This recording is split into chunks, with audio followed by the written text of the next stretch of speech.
இன்றைய வேதவசனம் யாக்கோபு 4:8.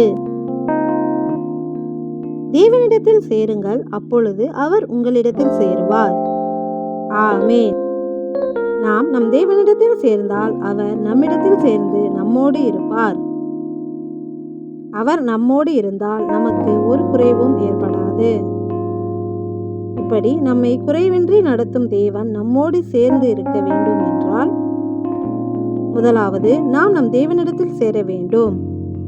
துர்மனசாட்சி நீங்க தெளிக்கப்பட்ட இருதயம் உள்ளவர்களாயும், சுத்த ஜலத்தால் கழுவப்பட்ட சரீரம் உள்ளவர்களாயும், உண்மையுள்ள இருதயத்தோடும் விசுவாசத்தின் பூரண நிச்சயத்தோடும் சேர கடவோம் என்ற வார்த்தையின்படி நம் தேவனிடத்தில் சேர வேண்டும் என்றால், தீய எண்ணங்களை நம்மை விட்டு விலக்கி தெளிவான இருதயத்தோடும் நம் சரீரத்தை சுத்தமான தண்ணீராகிய ஞானஸ்தானத்தினால் கழுவியும், உண்மையான இருதயத்தோடும் மாறாத விசுவாசத்தோடும் பூரண உறுதியோடும் நம் தேவனிடத்தில் சேர வேண்டும்.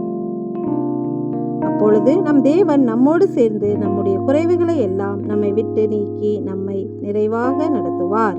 ஆமென்.